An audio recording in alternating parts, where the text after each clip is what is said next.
So thank you, everyone. This is our last seminar for the month. Piece of paper. I left my paperwork in the car. I will get you one. Thank you. So I just want to say thank you, everyone, for coming. I know Facebook has been getting a lot of views. I've been going on and kind of creeping to see if they've been getting those videos have been getting a lot of views. So all of our contact information for each presenter is on those posts on Facebook page. Everybody should also have my card if you guys have any kind of questions just in general, or maybe even who to kind of maybe direct the questions to. Just call me. I don't mind. My email's on there also. The goal of this was so that you guys had some resources. Obviously, if you're not looking for a service, you don't know what you're looking for. So our goal as healthcare providers is to help you guys kind of navigate this crazy world that we call healthcare, because you know what one facility might tell you is completely different than another facility. So we're here to try to kind of help navigate this for you guys. Our last presenter is Dana from Payless Rehab over in Crestwood. You know, That's not confusing at all. yeah, no. She's been in healthcare for a very long time in skilled 25 nursing. plus years, about 13 years in skilled nursing.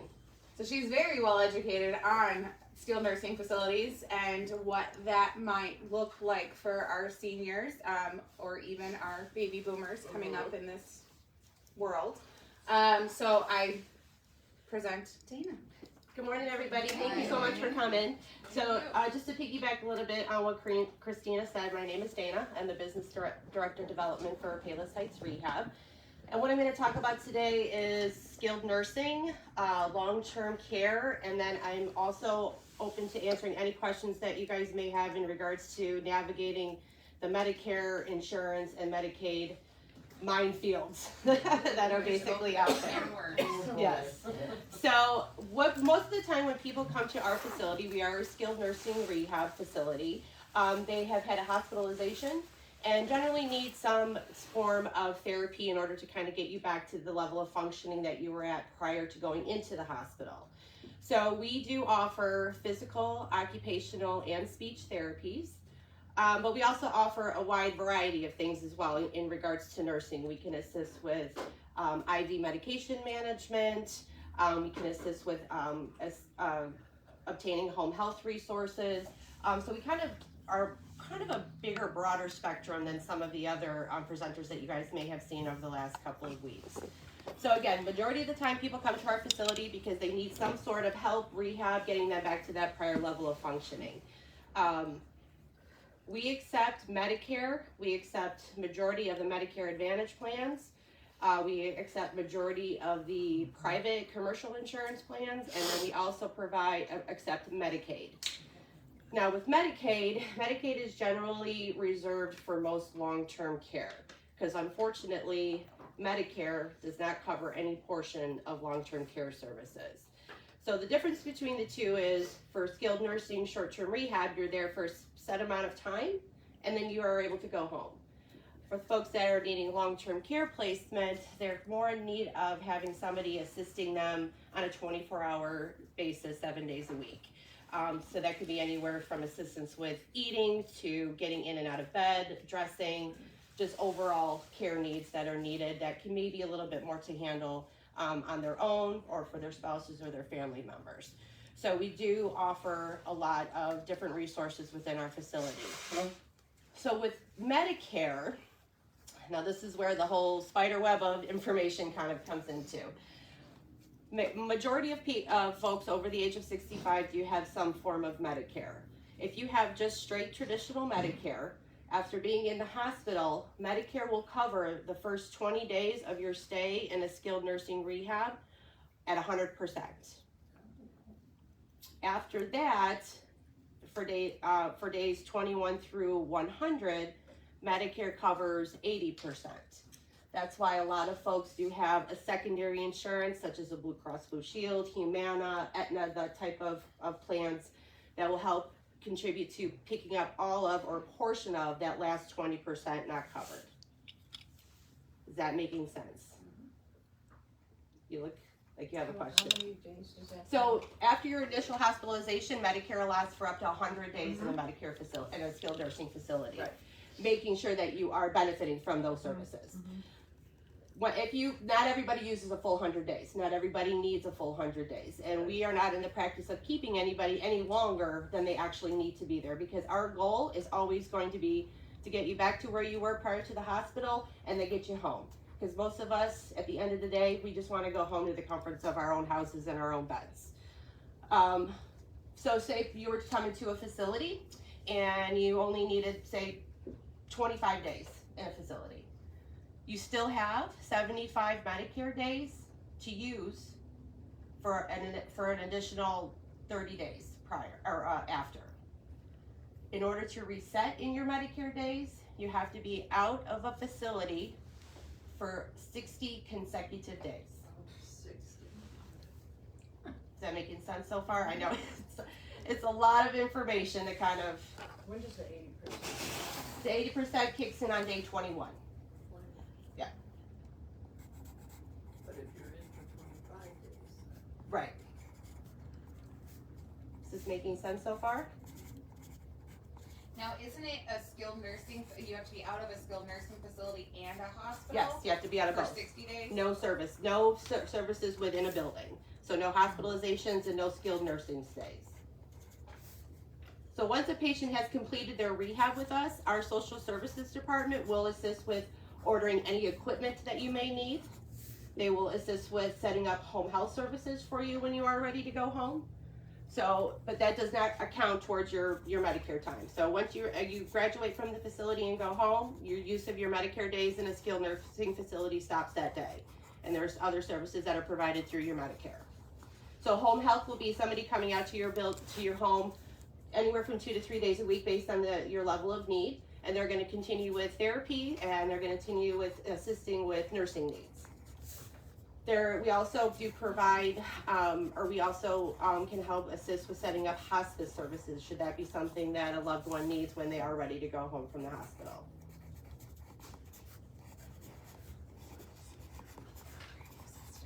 Okay. Any questions about that? Now, there is another form of insurance category, and that is Medicare Advantage plans.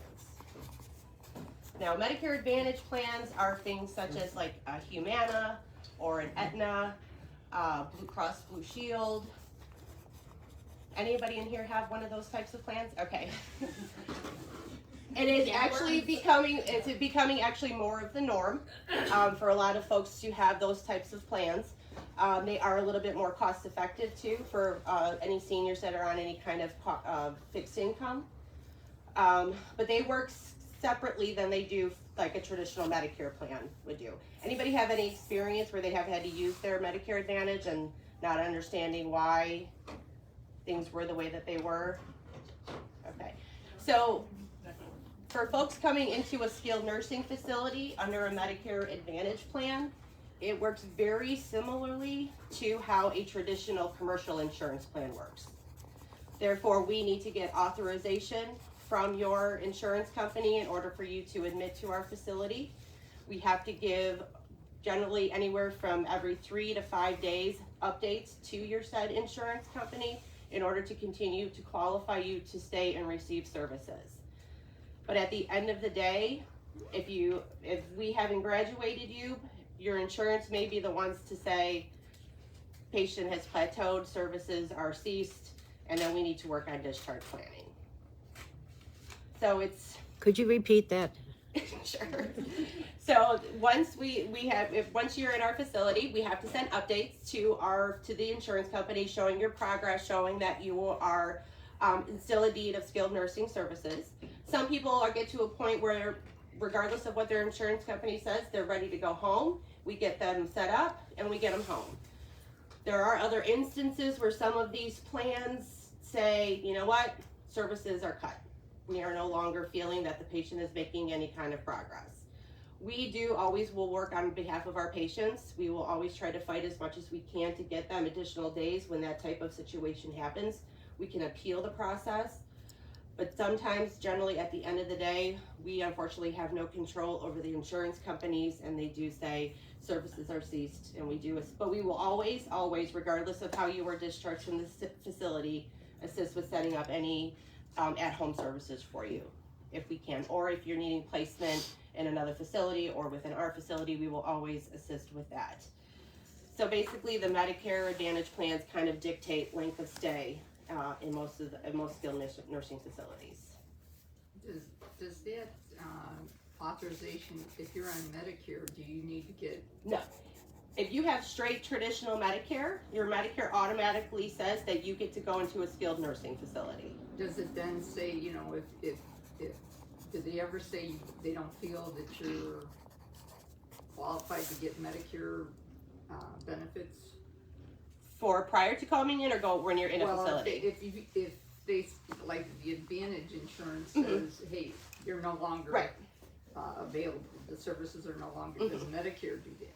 Medicare does not necessarily do that. Like I said, you are allotted those 100 days, but we're always going to continue to weekly look at your progress. So we're not going to keep somebody for a full 100 days just to keep somebody for a full 100 days. If their patient is continuing to benefit from it, no, Medicare does not say, oh no, that patient needs to go home. But once we get into that 100-day category, then things become a little bit harder. But no, Medicare does not call us up and say, okay, that patient needs to be discharged. No. Yes. Yeah, my husband had been in a couple months back in a rehab, and they, as soon the day we walked in, the social worker started telling us your insurance is probably one of the worst. They're going to kick you out. You got to be ready. I mean, they wanted us to order everything at home before he even started a full rehab. And is that true for most Advantage plans? Well, the situation maybe could have been handled a little bit differently. One of the things our social workers are always going to do is start discharge planning upon admission. And that's just the initial discussion that they have with our patients is just trying to get, what are your goals? You know, is the goal for him to come home? You know, but majority of the Advantage plans, on an average, they generally keep a patient for about 2 weeks, 10 days to 2 weeks. Every Advantage plan is different. Everybody, even if you were to go with Humana, Humana has several different plans underneath their Humana umbrella. Same thing with Aetna, same thing with Blue Cross Blue Shield. To say one is better or worse, I don't really like to make that type of judgment, just because you picked the plan that was based on what was best for your needs and for your husband's needs. Are there some insurance plans that we prefer patients not to have? Of course, just because based on experience that we've had with other patients and families, it's not always the easiest. Unfortunately, when it comes to insurance plans, and I'm not sure if any of you are aware of this, there's a thing called open enrollment every year, and it starts in and around October. And that's when you have the ability to get rid of whatever insurance plan you have and pick a different one. And that includes canceling a Medicare Advantage plan and reverting back to traditional Medicare. Unfortunately, you're kind of pigeonholed into that insurance plan until open enrollment does come. One of the trickier things I've experienced throughout my career is for patients who are getting their insurance through their pension plans. Okay, so your pension plan is automatically going to sign you up for whatever insurance they have picked at that point. And when all of these Advantage plans came into effect, and I know because I was taking care of my grandfather, unless you are reading the fine print, you're not going to know what plan until basically you get your cards in the mail. And that's exactly what happened with him. However, no, at that point, you can tell the pension company, I don't want this insurance. I want to revert back to traditional Medicare. However, your pension will no longer pay for your insurance.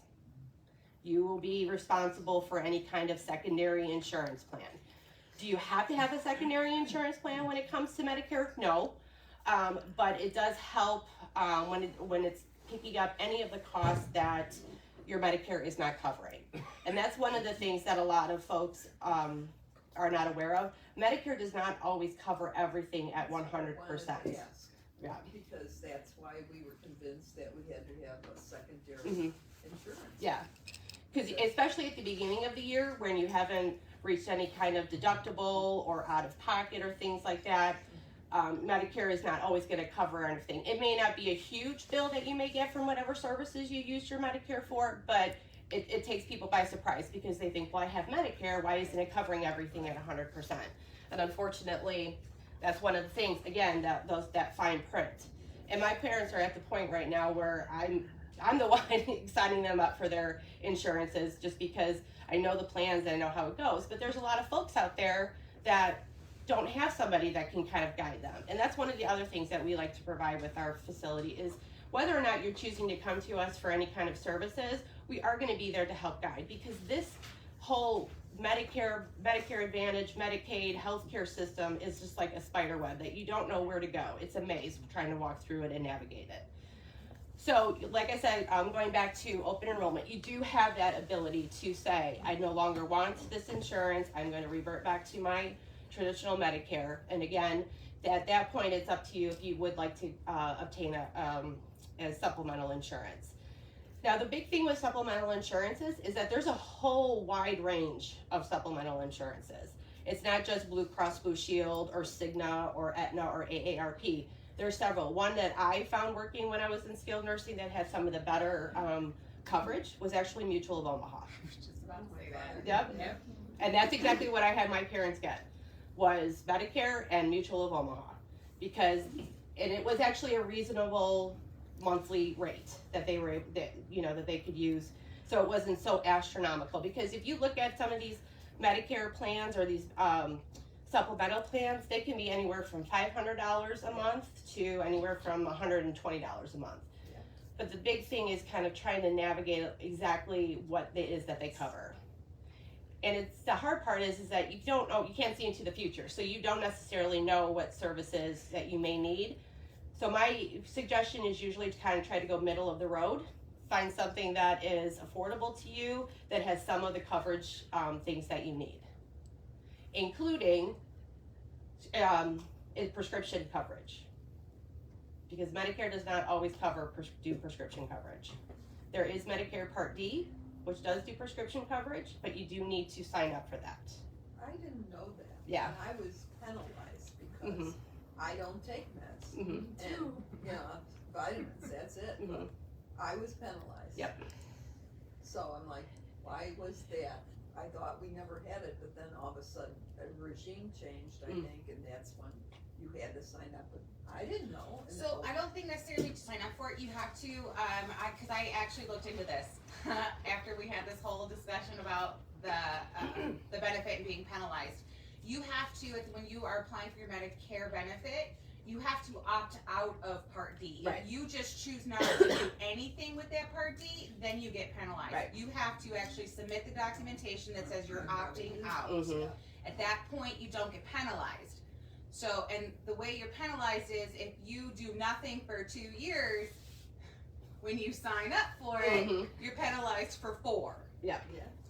So it's always it's doubling the years that you choose not to do anything with that Part D. The issue I have with that is that you're not told it's required. 100%, and that's exactly Right. what I that's did. where, because I didn't know that either. I had to do some digging myself. Yep. And I actually reached out to another person who has been through the applying for Medicare for her parents and all of that stuff, and she goes, as long as you put you're opting out, you won't be penalized. People just ignore and don't do anything, and that's where you get penalized. And that's where that reading that fine print unfortunately comes in, because they put things in there, or you have to do things that you think, oh well, I don't have to do anything with this. Remember how we talked about those Medicare replacement commercials? Yes. And that fine print? With Joe Namath and Judy J.J. Walker on there. Yeah. That's that. Medicare does the same thing. And that's where those, as being a healthcare provider, that's where those kind of commercials, to me, feel like, and they're misleading. Yep. Because it's saying Medicare and it's saying all these services that you can get, but that's not necessarily the case. I know. And like I said, it's a spider web. You know, you think you know where you're going, and the next thing you know, your route has changed. Yeah. And then can I ask you, maybe I'm missing something to, terms, right terms, but you mentioned Mutual of Omaha is one of the best supplemental. But does that include, can you get that, if you need prescription, then do you need a Part D added to that? No. So that's the thing when you're looking at some of these supplemental insurances, a lot of them will have assistance with Medicare or prescription coverage. So it's one of those things, like I said, when you go in there, normally the websites will say commercial or supplemental. So if you have Medicare and you're shopping around for a supplemental, click the supplemental and it'll kind of guide you on some of the plans. It usually gives you like a grid chart. So it'll be like hospitalizations, you know, skilled nursing, hospice, medications, and then it'll go into certain testing, blood work, things like that. And it will usually have a check mark as to which ones that they will cover. And that's on the Medicare website? Some of it may be on the Medicare website. There usually is, if you go to medicare.gov, there's usually some icons that you can kind of click on to see some different options in regards to supplemental insurances. And they also will have links and suggestions for some of the Medicare Advantage. And again, I'm not saying, actually I am saying personally, I feel traditional Medicare and supplemental insurance is definitely the safest way to go in regards to coverage. It's kind of, you have to balance the two. It may be a little bit more additional out of pocket monthly when you're having to pay for your plan, but should you ever need to use your Medicare and your supplemental, the savings on that end is astronomical compared to what an Advantage plan.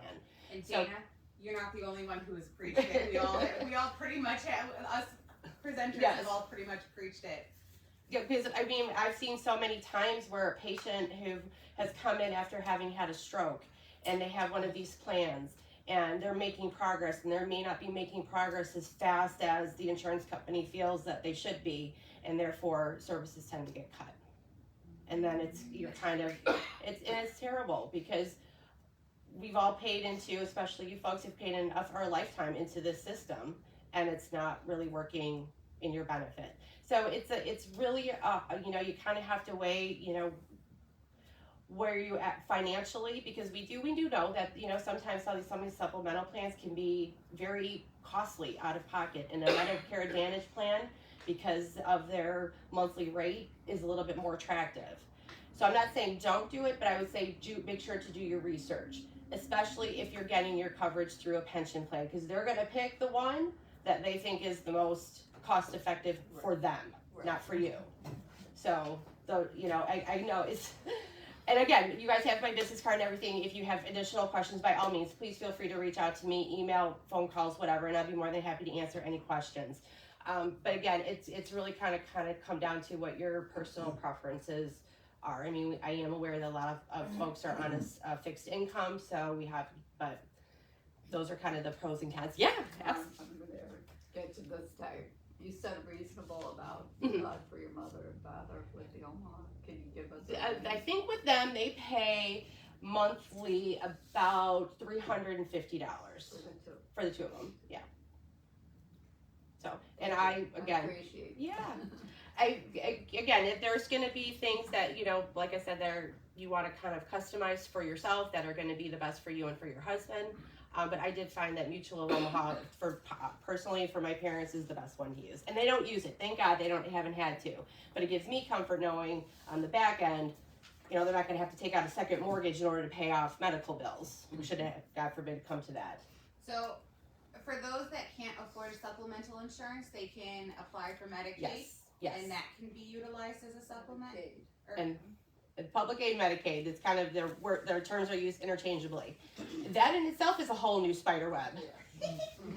Because there is no longer just traditional Illinois Medicaid. There are several different companies, and a lot of them are some of the companies that you know. Humana has a Medicaid plan. Blue Cross Blue Shield has their own Medicaid plan. Then you have things like Meridian, Humana, they all have their own Medicaid plans. The tricky thing with Medicaid in the state of Illinois is that your basic income needs to be at about monthly $2,000 or below to even begin to start the qualifying process. You also are unable to have homes because in the eyes of Illinois Medicaid, they think if you can afford to have a home, why do you need public assistance? And I do have a separate form that I can email to any of you if you want to kind of see the things that are needed should you have parents or relatives that are in need of some kind of public aid assistance. But that's one of the things that we do offer at our facility for patients that have come in, they've gone through rehab, it's just not feasible for them. We can assist with helping apply for public aid at our facility. Can I ask how many rooms, or do you have so many rooms put aside for Medicaid? Actually, right now, our entire building is certified for Medicaid. So right now, we're technically based on actual beds. We are licensed for at 193, but we don't utilize 193 because that's just a lot of beds. But we do. But our entire building, we have two separate units. We have our unit 1, which is our long-term hospice unit, and then we have our unit 2, which is our short-term rehab unit. But we can have patients with Medicaid in both of our units. Yeah. That $2,000, is that per person? Yes. Well, it is per person, but this is where it gets tricky. So, for instance, there are a lot of married couples that one is healthy and is usually a primary caretaker, and then there is another one that needs further assistance. And it's not always feasible for the spouse to be able to take care of the other spouse. So Medicaid does a lot for what they call a spouse in the community, which means that you don't necessarily have to sell your house or things like that. And I want to say that's at $3,500, but I don't quote me on that. I do have that further information in the building that I can send to folks if you wanted it. So there is a little bit of leeway because not everybody necessarily, especially married couples, have both of them are in need of Medicaid services. So kind of gets a little. It's also impoverishment. Yes, thank you. Thank you for the terminology. So they're allowed to keep a home up to a certain value. Yes. They're allowed to keep a vehicle. Mm-hmm. They're allowed to, if say their combined income monthly is like $4,000, they're allowed to keep a certain amount of money to be able to maintain their house, car, meds, all of that stuff. That's a whole. That's a whole other. But spousal impoverishment is what it's called. Yeah. So there are times where folks do have some amount of money, and they're able to pay privately, and then we assist with working on the Medicaid process.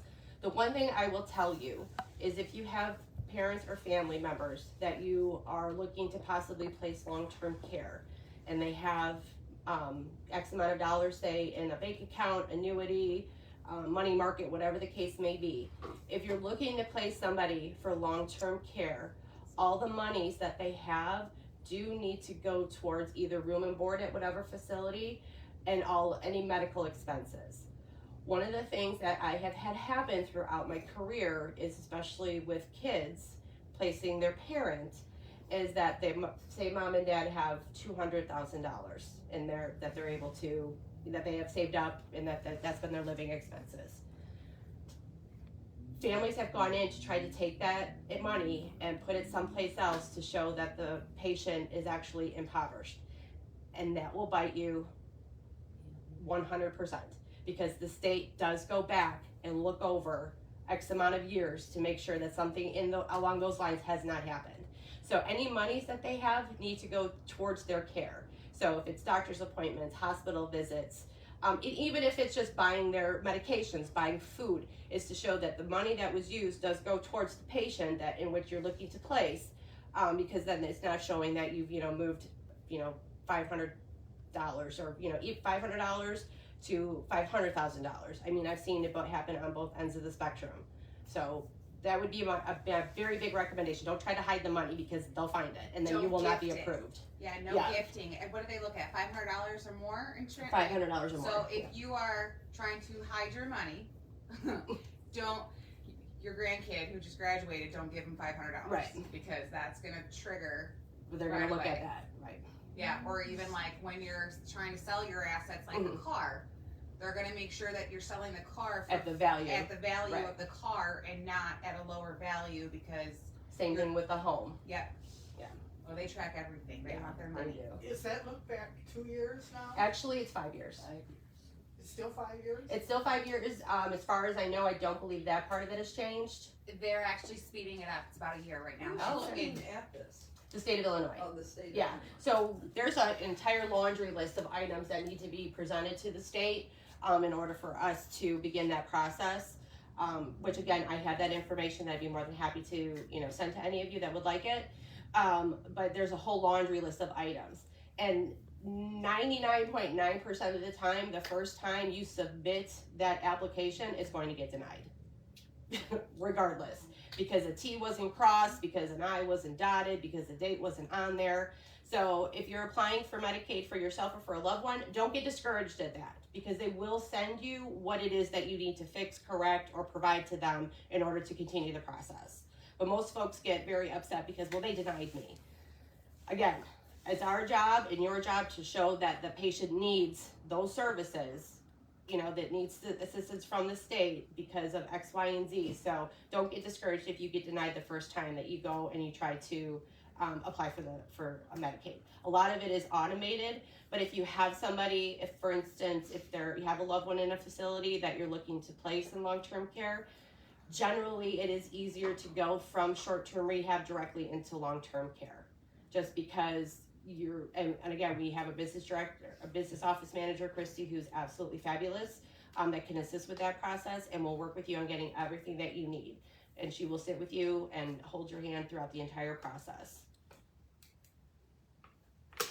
And the way that it works in a facility is that if you come in, say with X amount of dollars in, and you're kind of what they call a spend down, because you're not at the level that they need you to be at, so they call it a spend down, which means your application is pending to where you get to that $2,000 mark, so to speak.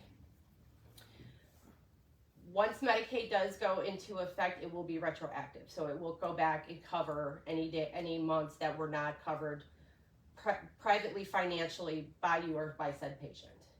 Does that make sense? During the spend down. Correct. And the monies get transitioned the monies from the state goes right to the facility. And the other thing to keep in mind is that if the patient is receiving a pension, is receiving Social Security, that too does need to come to the facility as well, because it kind of helps offset the cost of what the state is paying. Because the state doesn't pay. Terrible. Yes. And this is very difficult for a lot of people. Yes. We wanna leave something to our kids. Absolutely. It's just been drilled in our head. Our Mhm. parents left stuff to us. We wanna do, even if your kids are doing better than you ever did. Yep. You But still want there is something, if it's something that was started 20 years ago, that you have, whether it's a life insurance policy, that, there are some ways around some of that. There are attorneys out there that can assist with the Medicaid process. So what I'm doing is just kind of giving you guys a little bit of an overview. If you have the ability to, they can actually walk you a little bit through. But it's when you're looking to place somebody in a facility and all of a sudden $150,000 is now allotted, that's when they kind of get a little bit like, something else is going on here. So, but if it's something that's been in place for quite some time, it usually will work in your benefit. Have you seen anything where people are putting money into like trust accounts or moving things prior to like in their early 60s before they're having to go into facilities? As far as I know, we haven't experienced any issues with that. Okay, so if they were to move money into accounts, say prior to Right. obviously all of this, Right. then So protected. So they're looking kind of at the whole financial picture. When it comes to Medicaid, they're not really looking at the physical portion of it or the medical portion of it, they're looking at the financial picture of it. If you at the age of 55 or 60 had started this account for your kids or for your grandkids or what have you, where you have been putting money in from your paychecks or things like that over the years, they're not going to come after that 20 years down the line when you are looking for placement, because God forbid you need to go into long-term care. So you kind of, but like I said, it's then all of a sudden, patient's got $500,000 and then 2 months prior to going into a facility, oh, 250 of that has been moved into an account for my grandkids for, you know, when I pass. Then that's where it becomes very like, So then here's my question, who do people start talking to about like how to secure money? money's away from that. So, so you can look at going through financial planners. A lot of banks will offer that kind of support. If you go in and actually talk to not necessarily a loan officer, but some kind of along those lines of a loan officer, because they're going to give you, they're going to start with the rates for like CDs and money markets and IRAs and Roth IRAs and so many other acronyms that I can't even keep up anymore. But they can be the ones that will help you with it. So if you're going to open up one of these, my suggestion would be to put the name of the person that's going to be the beneficiary from the get-go. Okay, are you saying that if you make a trust, which I have done Mm-hmm. recently, they can't touch that then? And I'm not in the process of going in anywhere or anything? Generally not. If you have the beneficiary listed on there, that would be my recommendation, is to make sure that they're listed on there. There is also that whole like spousal impoverishment. Yeah. There also is a caregiver. Mm-hmm. So I know I've had it where I had families where, you know, the child was in the home living with mom or dad, taking care of them. What is it, like 8 years or something? Yep. Or 7 years? I think 8 years. Yeah, 8 years. As long as that child has been living in the home for 8 years, they're actually allowed to keep the home Mm-hmm. because that is their home. That's their home, right? So there's also, you know, there's so many different, and that's why I'm trying to like, Yeah. there's so many different tricks out there. It's again, it's a spider web, but there are ways to navigate the system. My biggest thing is just making sure you're not doing it under quote unquote like shady circumstances. Mhm. You know, that it's not all of a sudden, you know, like for instance, you started a trust, but you're not in a position right now where you're needing to go into facility, you know, so it's not quite looking as if, oh, It's shady. it's look, you know, like, oh, she's putting this money into this trust all of a sudden, and now she's applying to go into a facility in 3 months under Medicaid. You know, can I ask something here? I've been through a lot lately. When I made my trust, I did go to the banks Mhm. first because I was putting certain accounts into the trust from Sure. various banks and so forth. And banks gave me wrong information. Mm. So I went back to the lawyer that made my trust and I asked him about it. He says, a lot of it don't know what they're Yeah. talking about. There's such a high turnover, you know. They're bankers. Yeah. Yeah. They're bankers, yeah. If you have access to an attorney, and some attorneys will, for a minimal fee, do a consultation with you. So it's not like you have to retain them for years and years and years. You can ask to come in for, you know, some will do for free, some will do for a minimal amount, just to, what do I need to do? What do I need to make sure that, you know, it's not looking as if I'm trying to move funds around. So if you have the ability to contact an attorney or at least do a consultation with one, I would definitely recommend doing that. Most financial advisors actually will get everything kind of set for you, Yeah. and then they get an attorney on the back end to finalize everything. So before you're even getting an attorney involved, a financial advisor will actually sit and make sure everything is right the way it needs to be, Mm-hmm. and then they close out with the With the attorney. with the And a attorney. lot of those attorneys will also assist with things like living wills, powers of attorney. So all included. Yeah, so, I mean, and the powers of attorney, there's just a straight power of attorney, there's a power of attorney for healthcare, and there's a power of attorney for financial. Some have the same person, which kind of falls under the power of attorney umbrella. Some, like in, for instance, with my grandfather, my mom, who is a former nurse, worst patient in the history of patients. She's a power of attorney for healthcare for my grandfather. But my uncle, who was a accountant, is the power of attorney for financial. So you can, some families don't want everything to fall onto one person, so they kind of spread it out. So that's also something they can look at. But there's just also the power of attorney. The living will is something where it's going to really more or less outline your wishes, what it is exactly that you want. Now keep in mind, if in your living will you say that you want to be a DNR, a do not resuscitate, you also have to have separate paperwork stating that you also want to be a do not resuscitate. It doesn't, just because it's in the living will, some places will not honor that, and it has to have a separate form for a do not resuscitate. And under the do not resuscitate now, there are also several different caveats. So everything's got a subcategory to it now. So for instance, there's Yes. the DNR that's just straight, I don't want anything, I don't want CPR, I don't want medication, I don't want anything. Then there are times where there's also the caveat that after X amount of time, cease services. There's also different things like, I want medications and CPR, but I don't want a feeding tube. So there are different caveats under the DNR, and that's something actually to talk about with your family, but that's also part of the living will. In the living will, it's also gonna go over what your burial preferences are.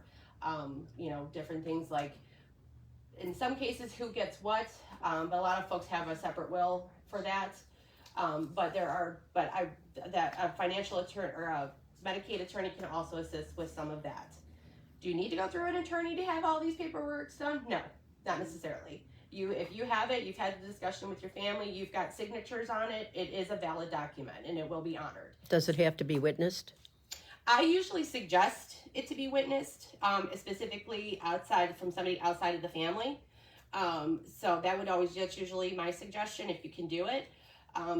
Because believe it or not, when folks get to kind of end of life with families, things can get sticky, and true colors can have a tendency to come out at times. How about notarization? If you wanted to get it notarized, I would recommend it if you have the ability to do so. A lot of banks have notary republics at them, but it's not necessary for it to be. Now, does the notary have to see the people's signatures? Yes. They have to see them They sign have to it. be, the notary, if you wanted to get something notarized for this, you do have to have the notary, you have to sign it in front of the notary in order for it to be considered a legal document. They won't just notarize it if you walk in with signatures on something.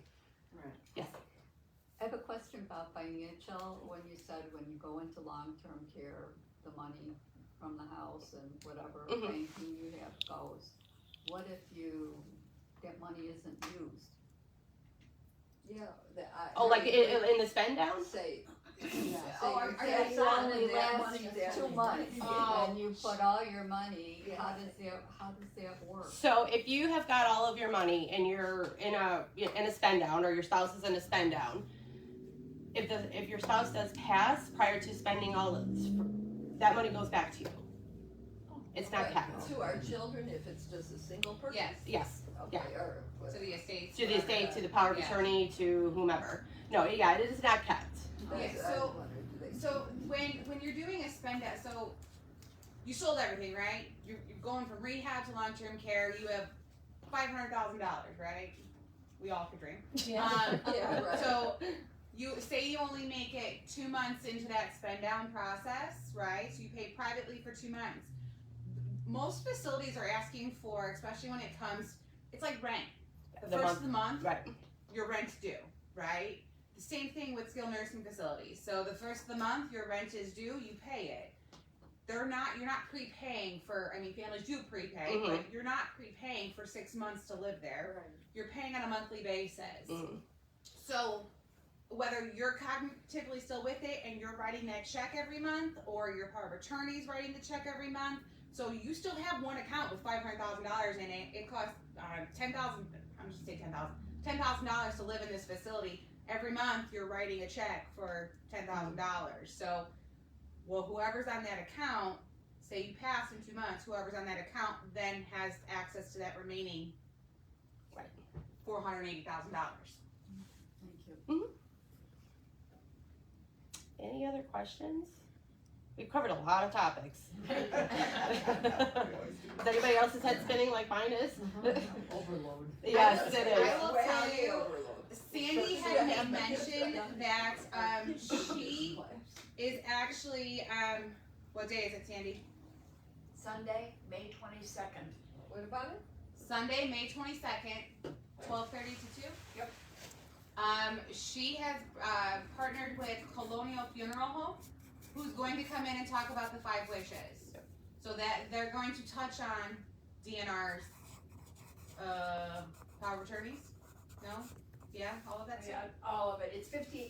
We call it the gift here, but it's a ripoff of 5 wishes. wishes, right? and truly, it's a 58-page booklet for both, even to include, because we do it for the church too. Do you have any favorite songs you want sung at your Oh, service? yeah. I mean, we go from there to, and where is your safety deposit key kept? You know, that's true. So I will tell you, as a 34-year-old, I will be in attendance to that Yeah. because it's good to know, to educate myself on that stuff. And that is the other thing in regards to like a spend down with Medicaid. Planning funeral services is acceptable and is actually definitely encouraged, and I think actually a requirement now that But you do also have to look at the financial piece of it because you're not spending $20,000 on a funeral. if you have the receipt for it, yes, it's fine. They will? Yeah. They'll allow it? I thought that Medicaid said that they had a If you're limit. spending down, Oh, okay. yeah, if you're spending down and you have the receipt, that's the other thing. If you're using any monies for yourself or your loved one to go towards their care, keep those receipts just to be on the safe side. Because if they say, well, what's this $35, cost at Walgreens? Well, that's where my mom needed adult briefs or, whatever the case may be. So as long as that you're able to prove and show that you are monies that you are spending on their behalf out of their accounts, and you have then everything, that's fine. But it's Or if like you're transferring large amounts Right. of money from one account to another account to pay a bill, you need Right. all those accounts need to coincide. So you need to show this account transferring them money to this account Mhm. and then paying this bill. So then you gotta have a paper trail. everything's gotta coincide with each other. And if you can do electronically, even better. Because then there's your receipt. Exactly. What was the time of that? What do you mean? 12:30 to 2, it'll be right after second service. To the next day? Oh. No, That's one heck of a seminar. Colonial's even picking up the cost of little sandwiches and chips and water and So stuff. that's a Saturday. No, it's a Sunday. Oh, it is a It's a Sunday. Sunday, right after second service. Are there any other questions I can answer for you, ladies and gentlemen? No, but thank you so very Yeah, much. thank you for having me. I'm telling you, there's a lot of Now we want information. to sign up our sons and daughters to come to this class. Right? For the That's what I always say. It's not necessarily for all of us. It's for the folks that are going to be helping make decisions when we get to that point in life. Well, yeah, she's on speed dial with all of us. Thank you, everybody. So, Pathlights was our very first presenter. Obviously, Pathlights covers a certain territory. I was able to actually get Catholic Charities out of Harvey, who covers Crestwood, parts of Crestwood, Midlothian, parts of Tinley Park, Country Club Hills, Markham, a whole slew of kind of those territories. So I was able to get them to present at the Tinley Park Presbyterian Church. I have the address. I can also post it. I have the flyer I can send to you guys. But it's April 29th. I want to say it's like 10:30 to 11:30. I'll email Sandy the flyer so that we can get that on the Facebook page. But that's also going to be a kind of a free seminar. Obviously, Pathlights does the same thing at like Catholic Charities does. They just obviously two different service areas. But again, you can kind of hear and get the resources and contacts for Catholic Charities. I will have actually the director of Catholic Charities who does all the community outreach will be there presenting, and then I have the director of APS that will also be there for Catholic Charities. So again, APS is not something scary, Adult Protective Services. They're there to help. Yes. And be a resource to people in the community. So I was able to get them to come out and present. What kind of services are those? Well, what do you mean? Catholic Charities? Pathlights or Catholic Pathlights Charities? is for people who are living in their homes in the community who are needing services. So they were the ones that they presented on the very first one about oh my gosh, what? Community services. Meals on Wheels, how to get discounts on your electric bill, how to work. They just have a ton of resources to help people who are living in the community in their home. How to apply for, if your monthly income's at a certain level, how to apply for a caregiver to come into your home. So same kind of concept Pathlights and Catholic Charities does.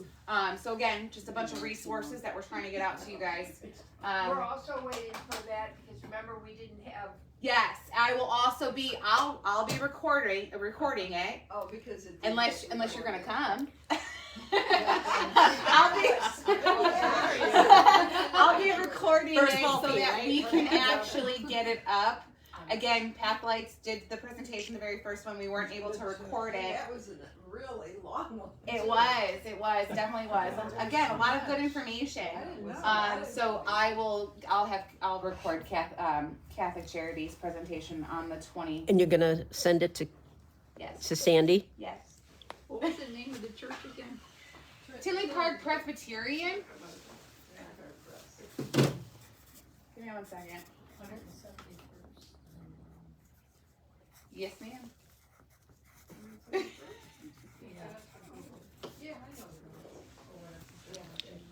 So Faith United Presbyterian Church at Tinley Park, 6200 167th Street.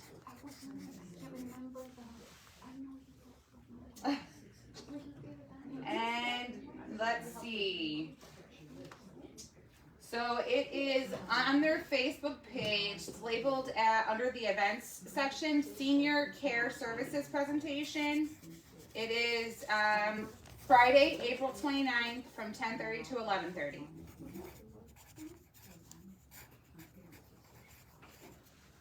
So, Did you name the areas that you want to cut your check? yeah, It's Oak Forest. you're good. It's Oak Forest. I wanted to know where Pathlights was. Oh, Pathlights, their service territory. What are you thinking? My mother needs something for her toilet. Oh, a raised toilet Do seat? they do that? Isn't she in assisted living now? Yeah, but their toilet is low. Why can't they order it? I guess I could ask them. Yeah, We because- usually, buy everything for them. Yeah, I would ask them to see maybe who they use DME provider. Oh, I see, okay. Yes, ma'am. But where is Thank our- you, everybody. You guys have a good day. hey,